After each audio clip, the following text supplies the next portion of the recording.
G'day, we are Chris and Tracy. We made a life-changing decision, sold up everything in March 2022 to live in a caravan full-time to travel and explore Australia. Come along and follow us as we live and share our dream. Hello everyone! Hello! It's been a while. 3 months. Yeah, and there's been some big changes and we felt we owed all of you people that did subscribe to us, and we thank you very much for that, to let you know what's going on and what we've decided to do, and this is it. Yeah, we are now in a house. Yeah. No longer in a caravan. So it's been 3 years, just practically on 3 years since we started the on travelling full time in Australia. It's been a fantastic 3 years.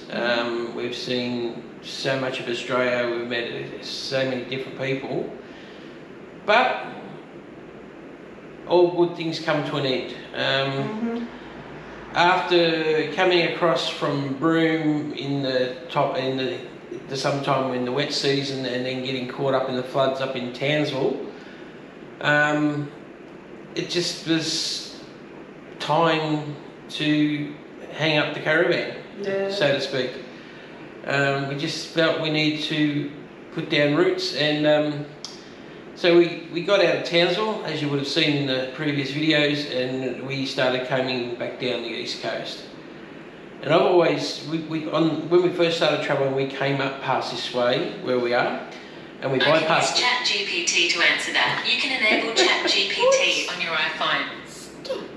Airplane mode. Don't you love phones? Anyway, when we first started, we bypassed this area on the way up, and when we were at Townsville, I said, you know what? Why don't we go and have a look at this area, and this area being Harvey Bay. To do that, you'll need to turn off airplane mode. What? Be quiet, phone. I've got airplane mode on so you won't talk. Turn it on silent. It is. My lord. So, we bypassed Harvey Bay on the way up, and on the way back down, we thought, you know what, let's go and have a look at Harvey Bay. At this stage, we hadn't made a decision to stop. We were thinking about it because of the hassles with the flooding and being stuck in caravan again, even though the caravan was much bigger than our first one, as you would have seen. So yeah, we finally got down to Harvey Bay, and I call it the Goldilocks area. It's not too hot, not too cold, and it just ticked all the boxes. We'd been looking for a place in our travels.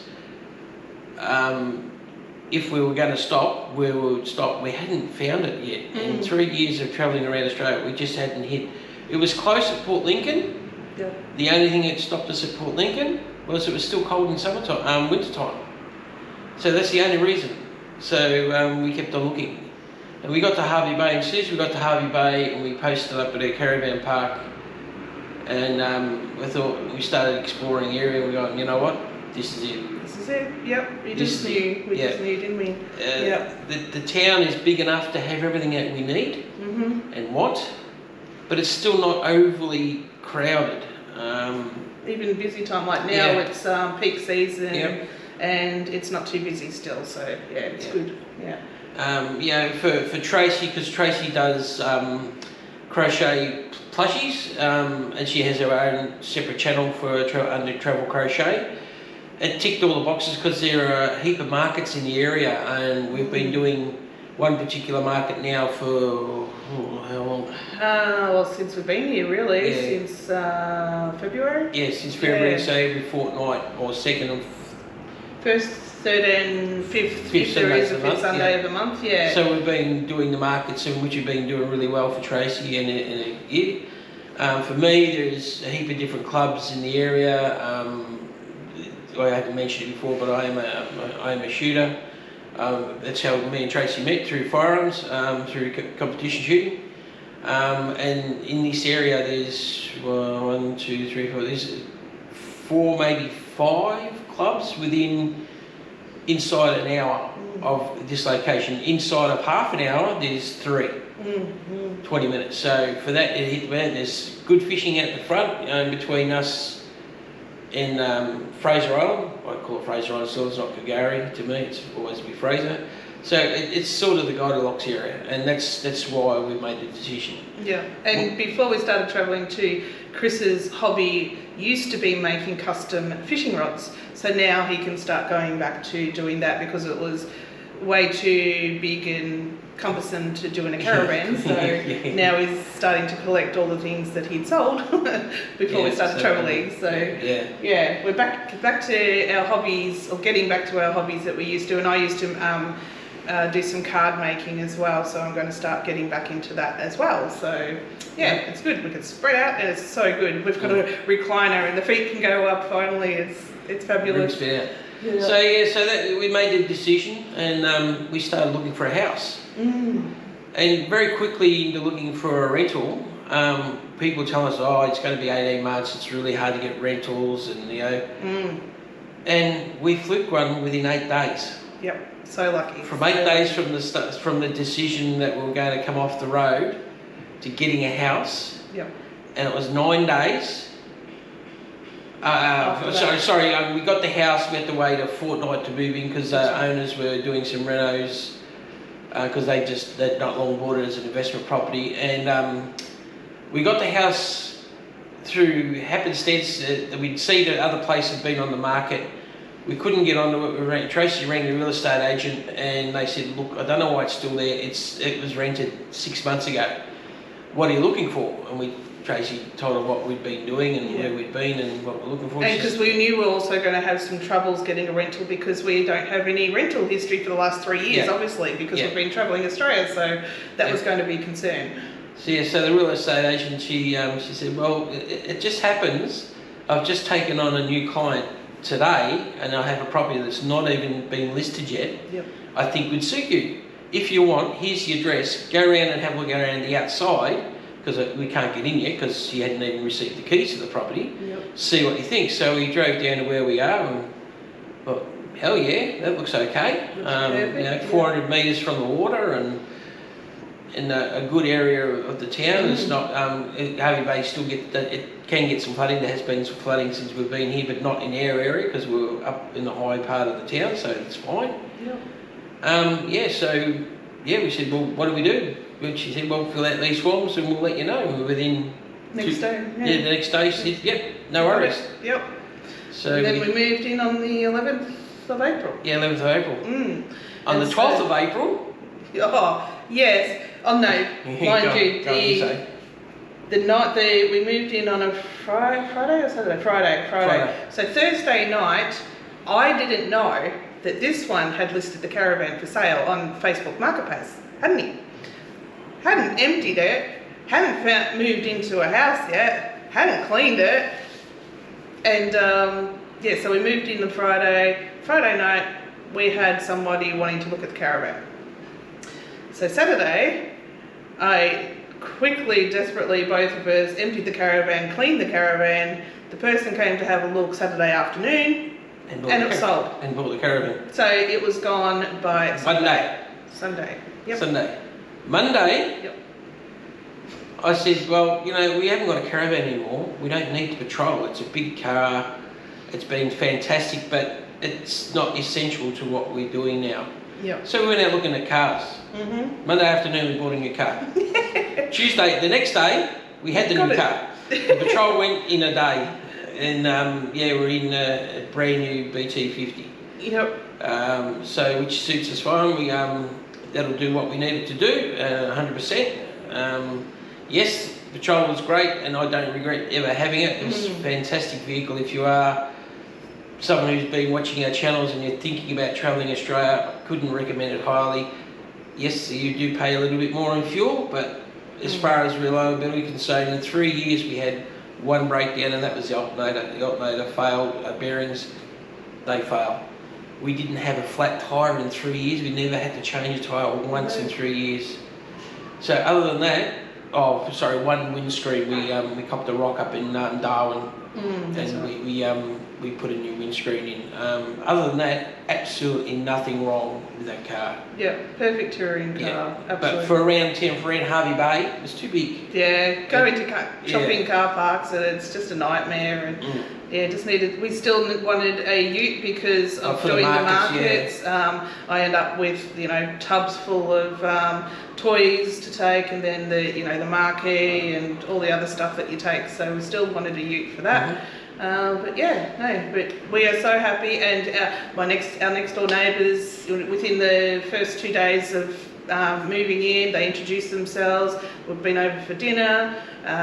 The lady next door crochets as well, so we're getting together very often. So we're making friends already, which is fantastic. And that's what I was missing. Was having a little community around you, going around to people's houses and catching up, have a cuppa. Constant community, yeah, that's right. Because when you're travelling, it's not that constant. And, you have a community, but the community of strangers really out there. That's right. Yeah, exactly. It's not meaningful conversations, if you know what I mean. It's more where we travelled, where you're going, what's your mileage in the car that you get, just general chit chat. Which is fine, but that's fine. But you do, after a while, miss in-depth conversations, getting to know people really well and having friendships that you can go and catch up or go out together or whatever. So yeah, I take my hat off to the people out there that have been doing and are still doing travelling around Australia. We've met people who've been on the road for 20 plus years. I don't know how they do it. It's just it's mind blowing to think that someone can do that for so long. But that's their lifestyle. That's what they enjoy. Some people just love it, and I don't regret doing it. I really enjoyed it. The places that we've been and what we've seen and experienced is something a lot of other people haven't gotten to do. And so for that, I'm very, very thankful. It's been great seeing that other people have enjoyed what we've presented. We didn't ever start this channel to get views or anything like that. It was just to start for our memories that we could look back on and for family and all that. And we just gave it a group of people along the way. And for those people, you know who you are, we've met personally. Thank you very much. Will never be forgotten. And we're still friends with you. And we're still in contact with you. We've got lifelong friends that we've made that we're in contact all the time. So shout out to all those people that have met us on the road. Thank you. It's been great. But this is it. This is the end. But if you do want to happen to see, snippets of what we're doing, I have my other channel, Travel Crochet. It is about crocheting. If you're not interested in that, I understand. But yeah, I do videos twice a week, updates of us at markets and what I've made and things like that. So that's where we are. We're going to leave Aussie Encounters YouTube channel up. Hopefully in 18 months, 2 years time, I'm hoping to get back into a boat. I might start putting posts up in a couple of years time of just the fishing around Harvey Bay area and things like that. So we're not going to take it down. So don't delete us, don't unsubscribe, and just let it sit there, because you never know, you might find us or me posting back up about the fishing. Sorry, we're just looking for someone to arrive. But it's been a fantastic run. If you're thinking about travelling Australia, do it. Absolutely. You will never regret it, or you shouldn't regret it. It's an experience like none other. You just don't know how big and diversified this country of ours is and how beautiful it is. That's for sure. You only get the chance in life probably to do it once. Some people are lucky to do it a few times, but it's just something that you need to do to experience it. And if you're thinking about do it. If you can't do it full time, do it for 3 months or 4 months. And if you do plan a trip, like I know a lot of people will plan trips on school holidays and that, try not to go to the other end of the country in 2 weeks, because you're not seeing anything, you're killing yourself, you're just doing long days, long hours, and if you're travelling with kids or whatever, you're just going to be all cranky. You're going to spend most of the time in the car. Yeah. To be honest, you'd be better off flying to wherever your destination is, hiring a car, and absolutely enjoying the area, because doing the long distances that I see some families do on holidays, they must be so tired by the time they get back.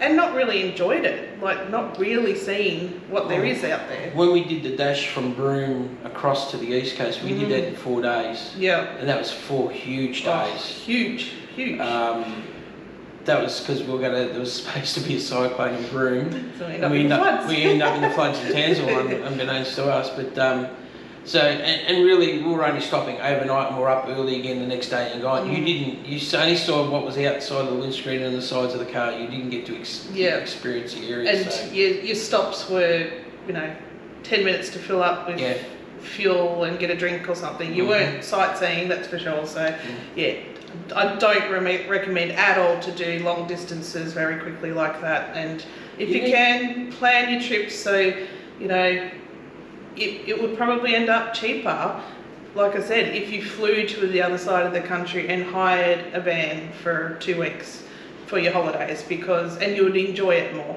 But also, if you are travelling, we always stayed a minimum of a week in a location to experience it. Sometimes a week was too long, and we were glad to get out of there. But realistically, you've just travelled such long distance to get to a location. You really need to explore. When we were at the location, we'd go out 200 k's from that location around and explore the area, 200 k's out. Yep. And that really covered a big swath of land around that location. The West Coast in particular, some of the little towns, there's not a heck of a lot there. And there's big distances in between towns, so it was harder to get a feel. Well, once you left, you were limited in supplies and things like that. So we spent Christmas at Exmouth in some horrendous heat. We did that in summertime where it is the off-peak season, and we wouldn't have been able to afford to do it in peak season because it was just so expensive. And it's going up there, like $110, $120 minimum per night for just a powered site. This time of year. Yeah, it's crazy. And that's more than what we're paying in rent, like in a house. So, And when we first started travelling, we intended to do a lot more off-grid camping. We did do some, but in the end, we felt for us that that was our home. We want to have some sort of creature comforts. We didn't have a solar system that would run a air conditioner all day long if you needed to be. So to plug into power and water and not have to worry about how much water we got in tanks and where we're going to fill up. That's why we end up staying in a lot of caravan parks. That was our luxury. And when we first started, the caravan parks were costing us. We were lucky. I don't know, so lucky. We'd on average spend $35 a night. Yeah, between 25 and 35 is what the prices were when we first started. But and when we finished, 75. A low-cost camp is now those prices, not a caravan park. So it's gone up heaps in 3 years. Then on average when we finished, we're up around the $70, $75 a night. And we hadn't changed. We weren't staying on anything different. No, same sort of, and joining the G'day membership and the Big Fours and that, it's definitely worthwhile because you get your discounts. Discounts, 100%. And also, just a tip, ring up the reception when you're booking. Don't book online. You always get it cheaper if you ring them up. That is what we have found. And sometimes they will just have specials that are for people who call. The online booking system's just so automated. The specials don't get on it half the time. Stay 5, pay 4, or that's things right. like that. So it's always worth a phone call. Even when the online booking system, sometimes they've got no vacancies, but you ring up, we've got vacancies, that's right. So just a hot tip there. That's certainly something we learnt early on. But that's us. And I can say that we haven't regretted stopping at all. I have seen posts previously where people have stopped and they've missed it and they wanted to get back on the road, but we haven't been hasn't like happened, that. No. I think because of the area that we've fallen into and we've chosen, there's so much to do. Anyway, we've got to go. We've got someone coming. Anyway, guys. Thank you. Bye for now. Hope to see you down the track. All right. Safe travels. Bye.